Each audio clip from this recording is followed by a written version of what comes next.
We'll just give everybody a couple seconds to get in here. I know some people have been in the waiting room, so.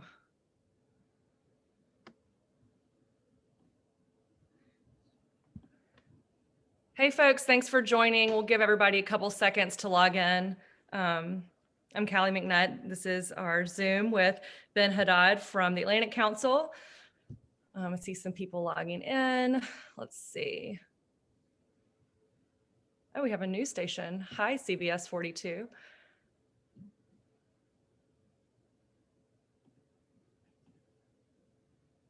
All right. Well, I'll go ahead and introduce our guests. In the interest of time, we'll try to keep this to under an hour. But thank you all for being here. My name is Callie McNutt. I chair the Birmingham Committee on Foreign Relations. For those who are joining for the first time, we are a 501c3 nonprofit membership organization based in Birmingham, Alabama. We were originally part of the Council on Foreign Relations and are now part of the American Committees on Foreign Relations. We meet monthly and sometimes more often than that on a variety of international affairs topics that are pertinent to our audience. So that's basically what we do. And I want to go ahead and mention some upcoming events for y'all to save the date. Next week, we have Joël Fils, another European who's going to be speaking on anti-blasphemy laws in Europe and international religious freedom. So that should be really interesting, something we haven't spoken about before. And then save the date for an in-person event, December 7th with Mark Elovitz, who's, I know, a crowd favorite. And I believe he'll be speaking on the Afghan withdrawal and some of the fallout from that. We may be having another in-person event in November. So stay tuned. Thank you all that have paid your dues on time. We appreciate that. And with that, I'd love to introduce today's guest speaker. Today, we are thrilled to have Ben Haddad, who is the Senior Director of the Europe Center at the Atlantic Council. I'm sure you've all looked at his bio already, but he's an expert in European politics and transatlantic relations. Before moving to the Atlantic Council, he was a fellow at the Hudson Institute in DC. His work has advocated for transatlantic unity in the face of Russian aggression, greater European responsibility, and investment on strategic matters. He has a recent book called Paradise Lost: Europe in the World of Trump, which makes the case for greater European unity in a world of new challenges and threats. And we've asked him to come speak to our group today specifically on the kind of future, in his view, of US-EU relations in light of, recent events like the Afghanistan withdrawal, and kind of what he sees as the future, and kind of your analysis, predictions, and insight and recommendations. So with that, Ben, welcome, and thanks for being here.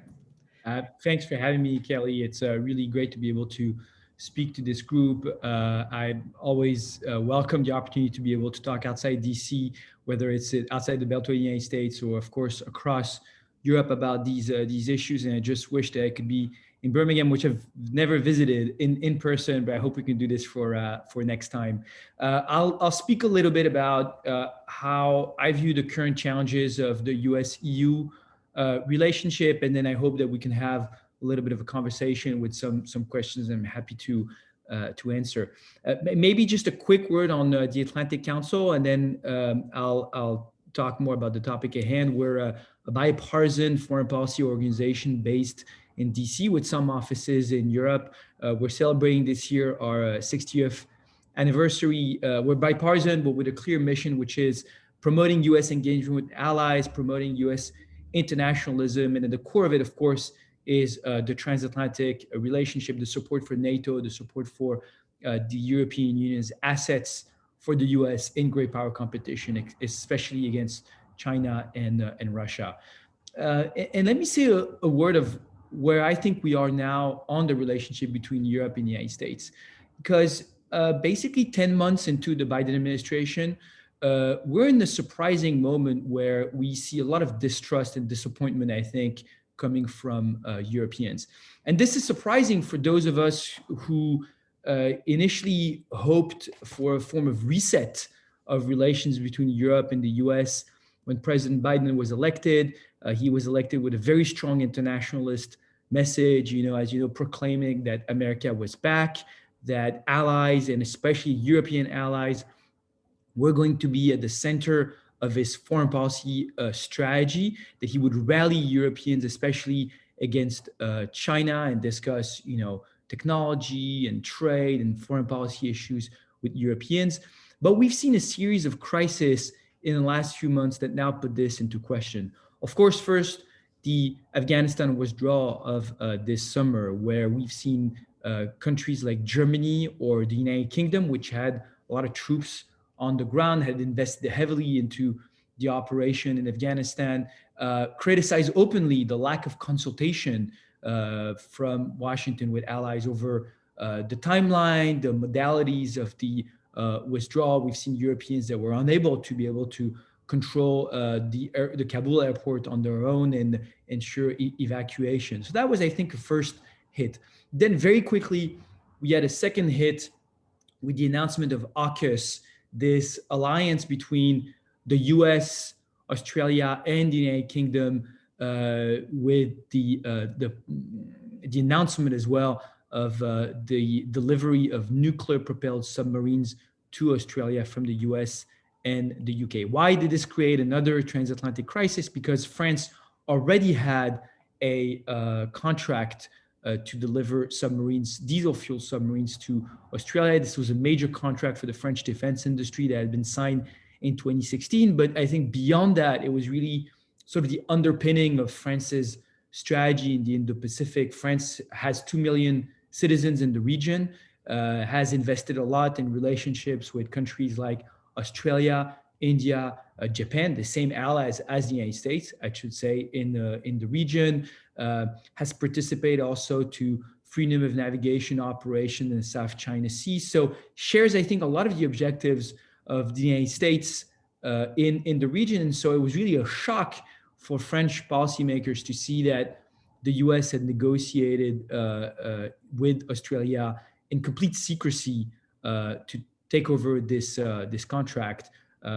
We can talk about AUKUS in more detail. I think that it makes sense from the Australian perspective because they see a rising Chinese threat, more Chinese assertiveness on their shore, and they want to have a closer relationship with the United States. That's completely understandable. And I think in this respect, it is a foreign policy win for the Biden administration, but it's the way it was done, the secrecy, the breach of trust with the French, and the fact that the administration did not find a way to bring in the French in this new arrangement, sort of create a win-win for everyone, I think was counterproductive and made it that this announcement turned into a major bilateral crisis between France and the United States. France recalled its ambassador to the United States for consultation for the first time in the history of the relationships between the two countries. To be fair, it's often been a rocky relationship between these two oldest allies, but I think it's not something to take lightly, especially coming from an administration that had said that it wanted to reset transatlantic relations. And below the surface, we've also seen other issues. One of them is the travel ban on European citizens that will be lifted in November, but that create, I think, a lot of resentment among European audiences, both in the UK and in the European Union, especially because for the last few months, vaccination rates have been higher in Europe than they have been in the United States. So it didn't make much sense at this point to continue to prevent European citizens from traveling to the United States. This was also a hit for businesses that operate between both sides of the Atlantic, for business leaders who want to travel to the US, or for US companies that want to be able to hire Europeans. So it is good that it's being lifted, but it took a lot of time. And then we still have trade tariffs on steel and aluminum, and trade disputes between both sides of the Atlantic.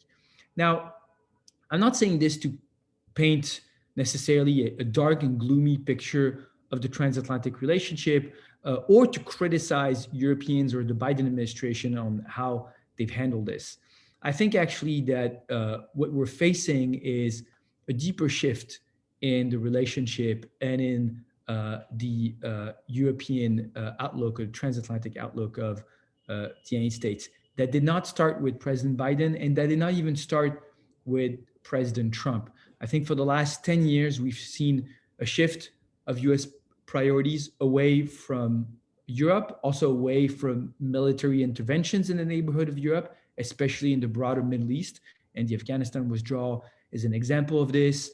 The non-intervention in Syria is another one, with both President Obama and President Trump deciding to limit the maximum US presence in Syria, a conflict that had major consequences on Europe with the migration wave, with terror attacks.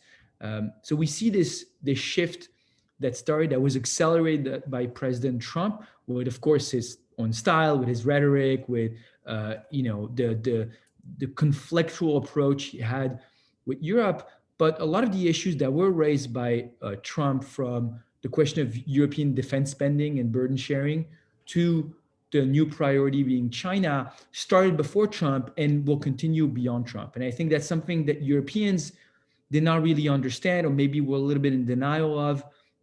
They wanted to see Trump as an accident or as an aberration, as a sort of 4-year break from the norm, and then we'll go back to normal with a US administration that's firmly committed to Europe and the European continent.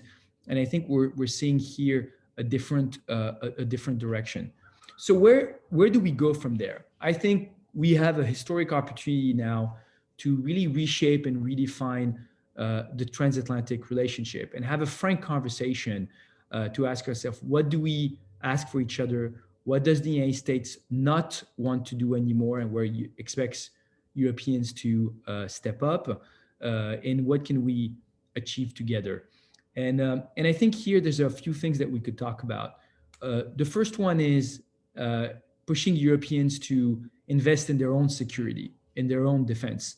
I think for a long time, of course, Europeans sort of outsourced a lot of their security to the United States. This was also something that the US encouraged for a long time.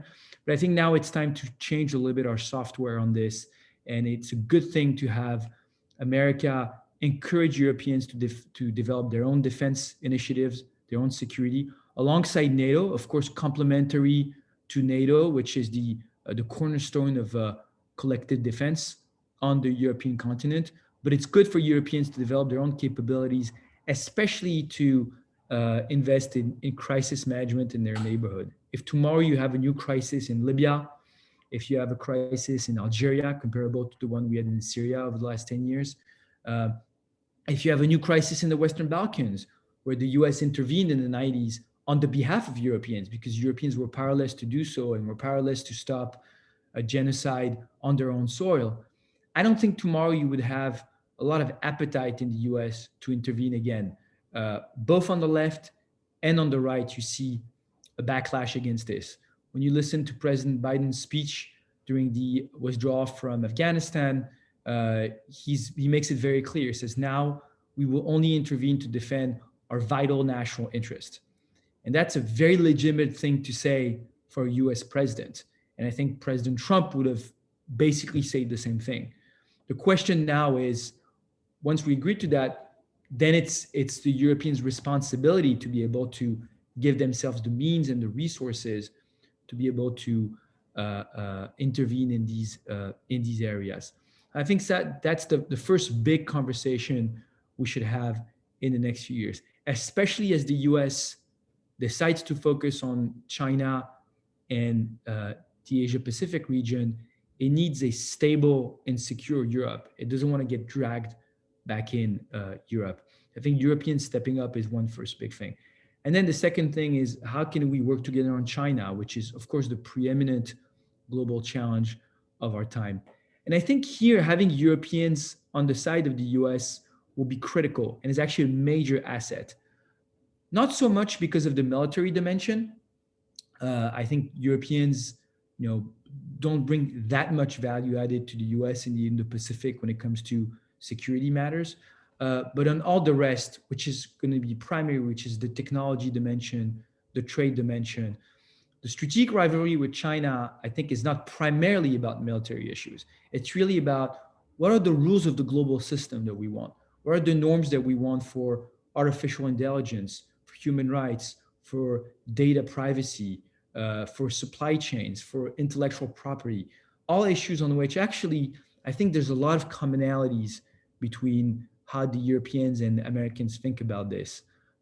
When you look at the question of China's disregard for intellectual property in global trade, that's something that's often raised by Europeans as well. And so I think here, one of the big challenges in the next few years will be how can we really shape common norms and standards between the US and the EU on how we understand this. And here I think the EU has done a lot of really good work, has done a lot of, has taken sort of a leadership role when you go online to a website, you have to first give authorization to the website on how it's going to treat your personal data. All of this comes from rules that were shaped by the European Union. It's what's called the GDPR. So the EU, I think, has really risen as a sort of global norms and standards setter on how the EU treats the internet treats privacy.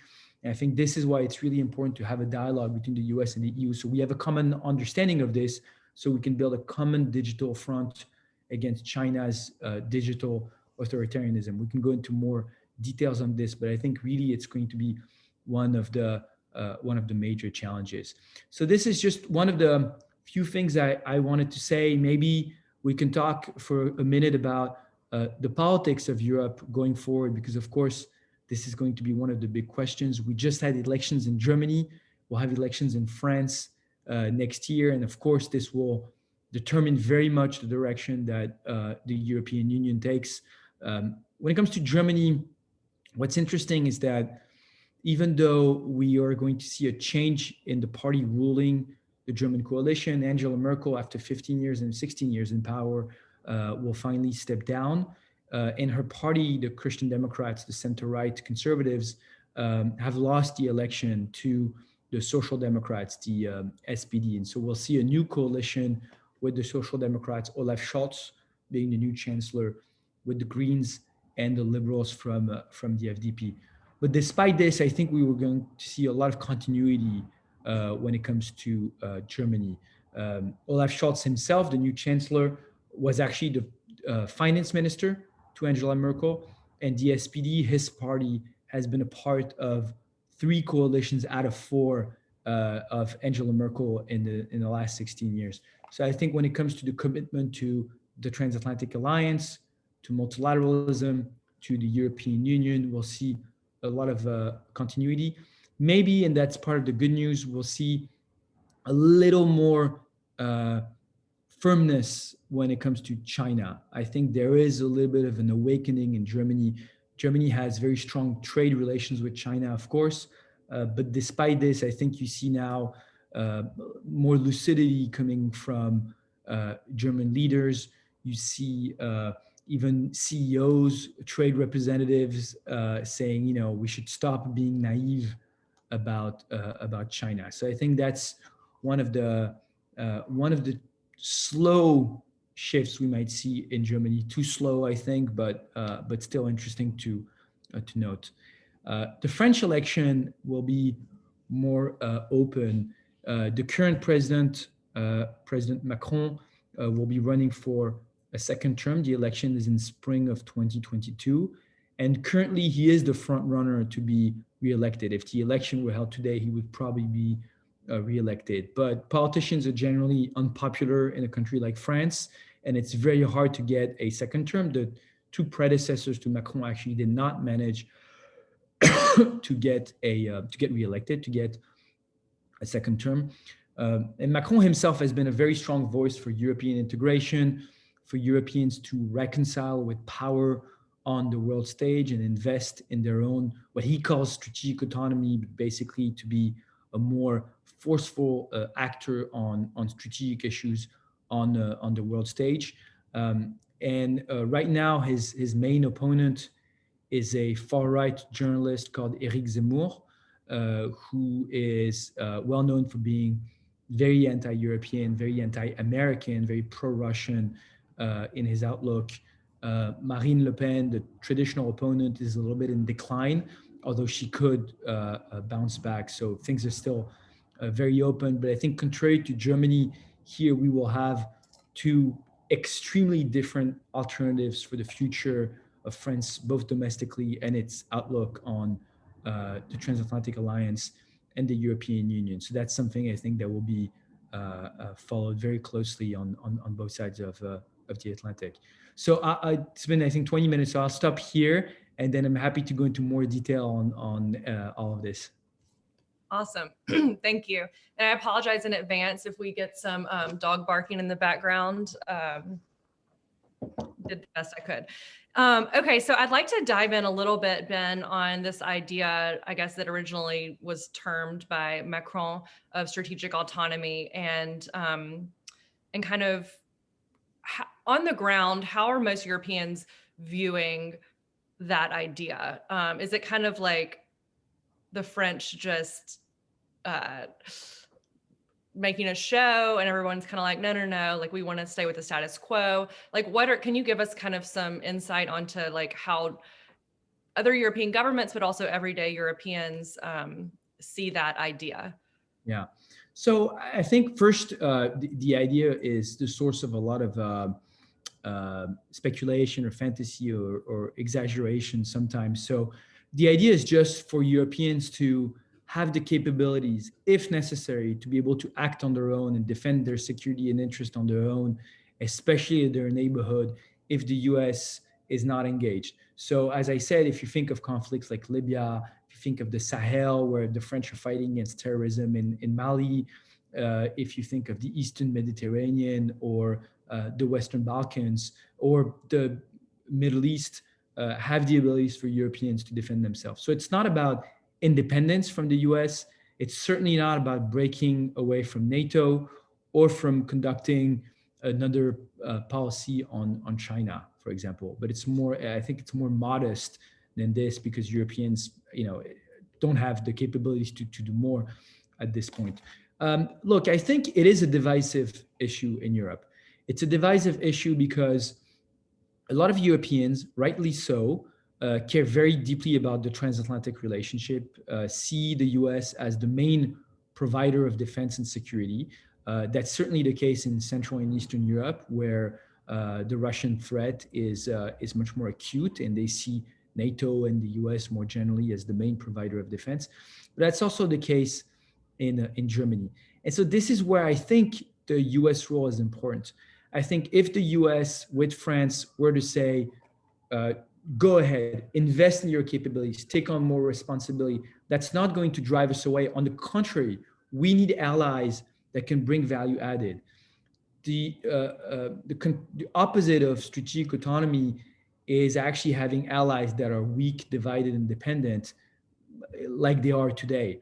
And so I think if the US wants Europeans to step up, putting aside the concept, the French love the concept. I have a friend who was a former French ambassador to the United States, Gérard Haro, and who's a very open and blunt commentator on these issues. And he says, the French like to say it works in practice, but doesn't work in theory.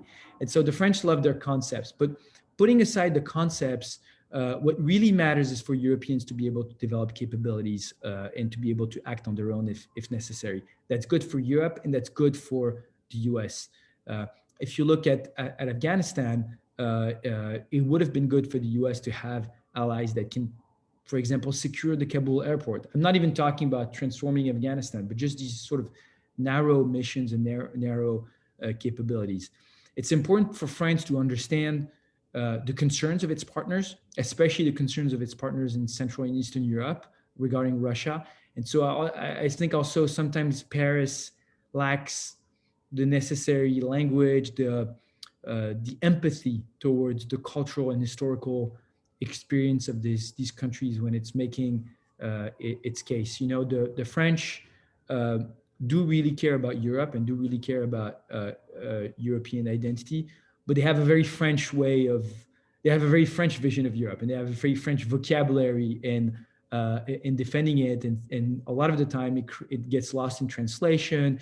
It creates a lot of cultural misunderstanding. And so I think this is where, having sort of the patience to explain and to bringing also the US in this is important. Can you speak a little bit about the recent deal between Greece and France, maybe as an example of what kind of the strategic autonomy might look like in practice, and any other examples that are in the works or happening? Yeah, so France and Greece is a really interesting example. So as you know, Greece has a conflict with Turkey over a few Greek islands right now that are being contested by Turkey, and so Turkey, in violation of international law, I should say, and so Turkey is claiming sovereignty over Greek islands, and so there's a dispute over the maritime sovereignty of Greece. Why is this so complicated? It's very complicated because both are members of NATO, and so it's complicated for NATO to be able to take a stance between two of its member states, even though Turkey is a blatant violation of the sovereignty of one of its members. And I should say, there are broader concerns with Turkey. You might have seen this week Turkey expelling 10 ambassadors, including the ambassadors from France, the UK, or the United States over criticisms that they made on the rising authoritarianism and illiberalism that we see in Turkey. We've seen Turkey get closer to Russia and acquire, against US demands, acquire Russian missile defense. So, we see air defense. So we see clearly, I think, a change both domestically and in the international outlook of Turkey that's more and more aggressive towards Europe. But NATO doesn't have the capability today of being able to answer this. This is where you could have also a European strategic autonomy that develops on the side, and European members giving security guarantees to Greece. So this is what France did. So last summer, you had already some tension in the Eastern Mediterranean over this, and Macron decided to send a ship just to sort of show support and reassurance to Greece. And since then, you've seen, I think, a very close relationship between Paris and Athens. And France, alongside Prime Minister Mitsotakis, signed an agreement, a sort of defense pact last month, where France gave security guarantees to Greece. So a little bit comparable to what you have in the famous Article 5 of NATO, where France commits to the defense of Greece. In exchange for this, Greece also promised to acquire French military equipment. So that's I think the kind of flexibility that having Europeans also step up on their own alongside the US, alongside NATO, complementary to it, I think can show. What's really interesting also with this example is that last week, Prime Minister Mitsotakis was in the US, signed also a very far-reaching defense agreement, or renewed rather, a defense agreement with the United States. This Greek administration has had a very close relationship with Washington. We've seen them working together on the Western Balkans, on defense issues, on energy security. And so there's no competition, there's no tension between being a strong European actor and being a strong transatlantic actor. I would say in many respects, the two coexist. Let me give you another example that I think is interesting when we talk about European defense or European strategic autonomy. It's the fight against terrorism in the Sahel. So France has been, almost for the last 8 years now, involved in the Sahel in the fight against Al-Qaeda. Europeans, a lot of European troops from all over Europe are also engaged in this operation. And what's really interesting here is that this is an operation that's led by Europeans, but with US support. The US supports in terms of intelligence, surveillance, reconnaissance. So you have US drones, you have also some special forces on the ground to support Europeans. So this is an example where this fits within the global US war against terrorism, but allies are taking the leads. Allies are stepping up. The US has capabilities in terms of intelligence, for example, that it provides. It provides also political support, and this support was just renewed and repeated by President Biden in his phone call with President Macron after the AUKUS crisis. And so here again, having European autonomy within a transatlantic framework, I think, is an asset for everyone. This is an example where this fits U.S. interests, but at the same time, Europeans have a more direct concern because it's closer to European shores, so they're taking the lead here. So I think it's a really good example of burden sharing when it comes to responsibilities and missions. I'm curious about defense spending in EU and in individual European countries. Obviously, I think we all agree that Europe should, put more towards that. But what is public? Is there interest in shoring up defense budgets among the public and the people? How does that work? I mean, are the budgets getting bigger? Can you give us some insight on that? Like, just outside of the theory, but what's actually happening? Absolutely. Well, so that's a huge issue. There's a couple of things. First, what's interesting is that if you look at the current spending today, the truth is Europeans all taken together actually represent the second spender in the world behind the United States, above Russia, above China, etc. The problem is that doesn't translate into real capabilities, and that's for two reasons. The first reason is because you have a lot of redundancies among Europeans. And so this is why it's really key for the EU to improve the coordination, the making sure that Europeans spend where they have concrete capability gaps. So both the NATO and the EU have done a lot of really good work. It's not very technical and boring work, but good work in the last few years to identify where these capability gaps are, to really invest in specific projects that make sense among Europeans. That's a first aspect. And then the second aspect is, I think, sometimes a lack of political will. The EU, for example, has capabilities when it comes to the potential to send missions, but generally, it's a very slow process. You need all Europeans to be able to agree on them. You have rules of engagement that are extraordinarily restrictive, and so that's something I think that is slowly shifting because you have a heightened sense of threat coming from both the South and the East, but unfortunately it's a little slow. But despite all this, I still think clearly that Europeans should increase their defense spending and step up. The richest country in Europe, especially Germany, which was the source of a lot of criticism coming from President Trump, has been underspending repeatedly for the last years and decades. Most European countries do not respect their 2% commitment on defense spending. The 2% metric, I think, is probably not the most accurate one, because the real issue is not so much how much you spend, but what do you spend on and how do you use it. So it's more about concrete capabilities and the will to act them and take responsibility in specific missions. But there's a moment, if you don't spend anything, you don't have anything to do in terms of responsibility and missions. So I think clearly having a more urgent debate on defense spending is really needed at the European level. I think there's some instruments that Europeans could use to increase that. But I think, this is also where the US has a role. If we go more into more technical details here and connects to the debate over AUKUS, for European leaders to be able to make the case to voters that they will increase defense spending, which I think would be actually quite popular in principle. Europeans sense the threat, sense there's been terror attacks all over Europe. So increasing defense spending, I think a lot of countries would not be unpopular. The question is how you do it. Because if you do it by decreasing spending elsewhere, benefits, social security, and things like that, of course you risk a political backlash. So you're going to have to sacrifice somewhere.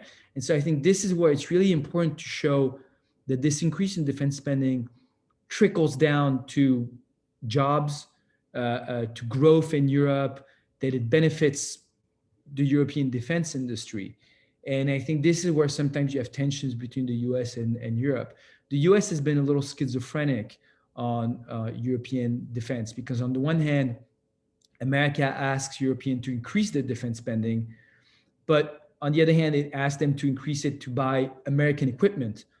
And now sometimes American equipment is the only one that has the sort of technological know-how and capabilities that Europeans need. And so if they buy this, all the better for both sides, for Europeans and Americans.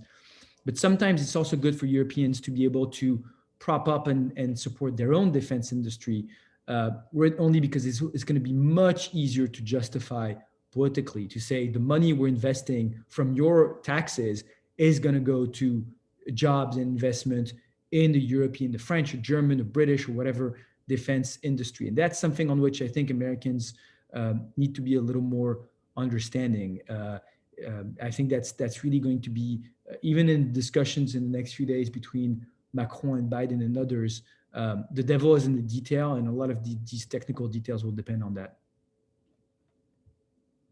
And I see we have two questions. I see you, Marty, and I see you, Terry. I'm going to get to you. I wanted to ask, you made a comment about, if there was an issue involving a NATO member country, that Americans would be reluctant at this point, we think, to, and I agree, to get involved, whether that be wherever that be.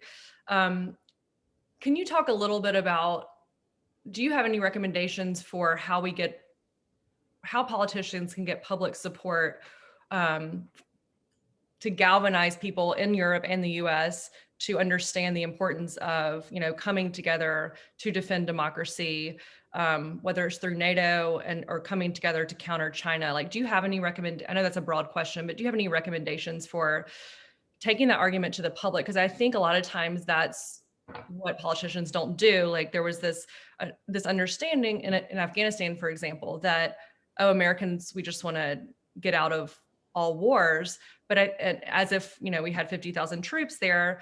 And I think if politicians could be better about making a case for engagement. Anyway, I'm rambling, but do you have ideas for how we can take that to the public? So if there is, a need to go defend someone in Eastern Europe, we actually do it. Mm-hmm. Yeah, absolutely. Well, look, I think there's a couple points here. Making the engagement on China, I think it's really important for our leaders now to be very upfront about the challenge that we're facing. And the truth is that it's not, I would say, that complicated, because you just need to listen to the Chinese leadership. You've seen the lies over COVID-19 and the consequences that they had for both Europeans and Americans. You see now Chinese leaders openly advocating for an authoritarian alternative to the US and Europeans. I just saw a video that went viral in France a couple of days ago, where the inventor of the social credit system in China, so you basically get sort of a grade according to your credit, but also your behavior and everything, says, that would have been great for France. It would have prevented the yellow jackets. He's basically saying France would have been much better at forbidding protest and preventing them even before they start with this sort of social credit system. When you look at the way China today is completely cracking down on its tech industry to, continue to bolster its authoritarian system, I think it's important to explain also the kind of alternative model that's being promoted right now, the kind of values that it pushes with it. And, but I think to go to your question, it's also important for leaders in Washington, in Paris, in Brussels, in Berlin, to understand where the backlash comes from and be sometimes also a little humble about it. I'm always a little cautious when people say we should explain better, we should communicate better. I think it's also important to listen and understand why people are upset, why people are voting for the candidates that they're voting for, why the war in Afghanistan had become unpopular. And here, making sure that US engagement or European engagement abroad really trickles down to the middle class, trickles down to the population, making sure that trade deals actually work for the better of the population. I think, this is where I think President Trump and President Biden are not wrong to see that there's a little appetite in the US for further military intervention. I think this is where encouraging Europeans and other allies to take on more responsibility, to say, look, America is not always going to be there for you. And so you need to be able to also take spend the resources and do it. I'd rather have that kind of conversation than just say, America's back, don't worry, we're always there for you, we're always going to have your back. I think that's created undue expectations from Europeans. And that's also creating resentment in America, because American voters, left and right, are saying, well, I mean, why are we spending that much for countries that are not doing it? So I think these are legitimate grievances, legitimate criticism that need to be addressed. So I think here, listening more, not overreaching, and taking the reaction more into consideration is also important going forward. Okay, I'm going to call on Marty to talk now. Let's see if Marty wants to join us. Marty, you there? Yeah, can you hear me? Yep. Okay, yeah, here's the question. Actually, I think you got it, one of them to begin with, but to go over it. Ben, you said the first solution you mentioned was asking Europe to invest in their own defense. Yeah, I understand that. But we also saw what happened when Trump wanted to hold them accountable for the 2%. Hey, by the way, I agree with your analysis on the 2% too. 2% of what? It's important what you're investing in, not just a part of your GDP. But we saw the reaction, generally speaking, from Europe, but it was not positive. And then the second question I would have is, I totally understand why France would be extremely miffed at the United States, Australia, and the UK on this submarine dark of night deal, which just to me is unethical. But nevertheless, is it not true that the submarines that Australia will be buying from the U.S. and our other allies are nuclear and much more modernized than the French submarines? So the question, I guess, is why were not the French not modernizing, and why didn't we bring them along? Mm-hmm. Well, these are two great questions. So let me start with the submarines, because what you're saying is actually is true. So the deal that France had with Australia was diesel submarines, and it's true that the ones that the U.S. will be delivering are much more high tech and they're nuclear propelled submarines. Now, there are a few points though that are important to remember. France has nuclear propelled submarines. The French fleet is nuclear propelled. It's actually under Australian demand at the time that France delivered diesel submarines, because at the time, Australian public opinion was against any kind of nuclear technology. In the meantime, though, the government has changed in Australia. Public opinion has changed, and more importantly, China has changed, or China has become more and more aggressive. And so that raised concerns in Australia. What's problematic from the Australian standpoint is that they never really said that explicitly to the French. They could have said, look, guys, we want to change the contract. We want to have now nuclear submarines. Let's do this. And I think the French would have been more than happy to do that. And I think the reason Australians didn't do this is because it was not really about the technology. It was about getting the US more involved. It was about having a stronger relationship with the US. And that, I can't blame the Australians for this. I mean, to be blunt, if you have to choose between Australia and France as your main protector or strategic partner in the region, between the US and France as your main protector, of course you're going to go for the US.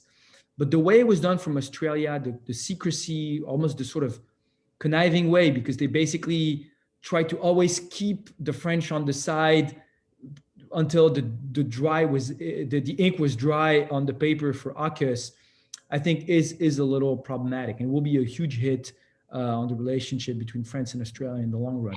And then the second thing, as you said, why didn't we bring him in? That's the big question for me. And that, I think, is where I'm most critical of the Biden administration.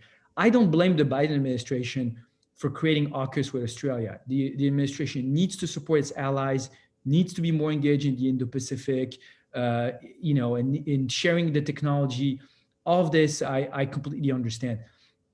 I'm sure there was a win-win way to do this with Paris. I'm sure that if you imagine Blinken going to Paris and telling the French, look, you're losing this contract. It is what it is. So now, instead of facing public humiliation, let's bring you in on a new contract. You'll build the torpedoes or whatever. You'll be on the picture. It's really important to understand, this is not so much about the money in the French case. You know, half of this contract was actually held by Lockheed Martin, a US company. So the numbers that are in the media are not true. The French were getting much less than is reported. It's really about the humiliation, the secrecy, the breach of trust. I don't really understand what happened in the administration. I think that they a little bit blindly followed the Australians who told them, don't tell the French because they will sabotage this. I don't think so. You know, if you're the French and your choice is between losing face publicly or being brought in a new initiative, and, you know, it acknowledges the French role in the Indo-Pacific, etc. I think there was a way to make this a better outcome. And for various reasons, the administration decided not to go that route. But I think it's really unfortunate. On European defense, you're completely right. A couple of things on this. I think Trump went about this in a way that made it impossible for Europeans to follow him. You know, the calling the EU a foe, the EU worse than China, doing this in a very conflictual way. Europeans are allies. They can be annoying allies if they don't spend enough on defense, but they are allies and friends of the US, and having them on the side is an asset. So I think here we must have this conversation about burden sharing, but a much more friendly and I think constructive way. But I'll be honest, I also think Europeans have a responsibility. I think they made themselves believe that Trump was an aberration and refused to read the writing on the wall and thought, okay, let's wait him out. It'll be 4 years and then things will go back to normal. And I think this is why you have this awakening now. The reason we're having a transatlantic crisis is not so much because of the Biden administration's behavior, but also because of the cumulative effect with Trump and now with Biden. So I think it's also time for Europeans to wake up a little bit and take care of themselves, but also listen more carefully to what Americans have been telling them.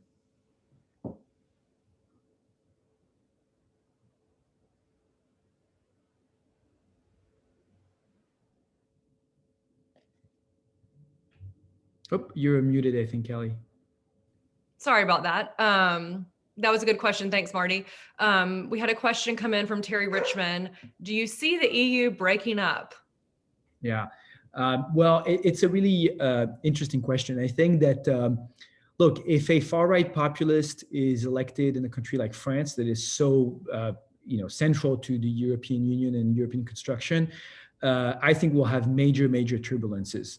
Right now, it would be very hard economically for a country like France to leave the EU and the euro. And in a way, Brexit has helped pro-Europeans all over Europe, because when you see the sort of chaos and economic hit that the UK is taking from Brexit, when you see how difficult it is to disentangle yourself from a web of regulations and laws and norms that you've integrated in your law over decades, it's not a big endorsement for leaving the EU. But I'm a little worried about sort of the middle. So I'm not too worried about the EU breaking up, but I'm worried about sort of a constant stalemate where it's just we kick the can down the road on the big reforms that we need to make, because a lot of European institutions don't really work right now. They're only halfway built. We see right now the tension with Poland over the rule of law. Poland won't leave the European Union. Poland is a very pro-European country, and it would actually be a disaster for Europe if Poland, which brought down the Soviet Union, I mean, is the heart of the reconciliation between Western and Eastern Europe. If Poland were to leave, I think it would strike a huge blow at the very idea of the European construction. But I don't think it would happen. But I do think that it continues to create this constant paralysis at a time where there's so many challenges abroad that Europeans need to deal with. So that's something I'm worried about. All right, last chance for questions, anyone. If you're a quick typer, type it or raise your hand. I